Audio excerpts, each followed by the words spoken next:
সুপ্রিয় ভাই বোন বন্ধুরা, আসসালামু আলাইকুম। কেমন আছেন সবাই?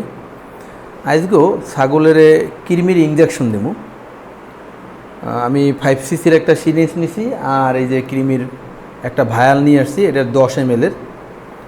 তো এই যে ভায়ালটা আনছি, এইটার প্রিপারেশনটা হইল নিট্রোক্সিনিল।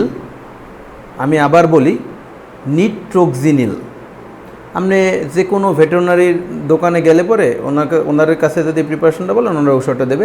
এইটা হলো কি, এটা হলো আইভারমেকটিন জাতীয় একটা প্রিপারেশন। তো যাই হোক, আমার যে ছাগলগুলো আছে, 3টা ছাগলের দিমু, এই জন্য 3cc নিছি। 25 কেজি দৈহিক ওজনের ছাগলের জন্য হলো 1 মিলি। এইটা আসলে একটু হেরফের হইতে পারে, 30 কেজি বা আপনার যদি 24 কেজি হয়, এটা আপনি বুঝা তখন একটু কমাইয়ে বাড়াইয়ে দিতে পারবেন। তো আমার যে 2টা বুড়ো ছাগল, ওরা বাচ্চা দেশে আজকে প্রায় 50 দিনের কাছাকাছি হয়েছে। তো আমি আর আগে দেই নাই কেন, যে যদি আবার দুধের উপরে এফেক্ট পড়তেই পারে। ঠিক আছে, আমরা কৃমি ওষুধ দিলে দুধের উপরে এফেক্ট পড়তে পারে, এই কারণে আমি আর ওগো এতদিন দেই নেই।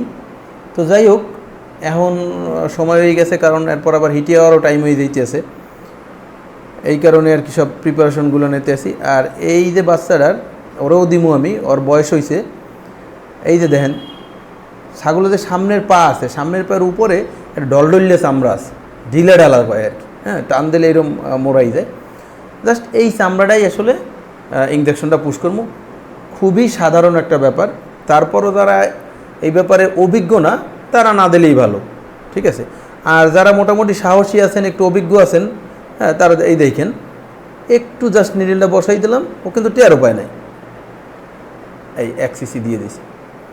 তো আসলে ছাগলের যদি কৃমি হয়, এই বিশেষ করে আপনার এই যে কলিজা কৃমি যেটারে কই আমরা, হ্যাঁ, এটা পাকস্থলিতে হয়, অন্ত্র কৃমি কয়।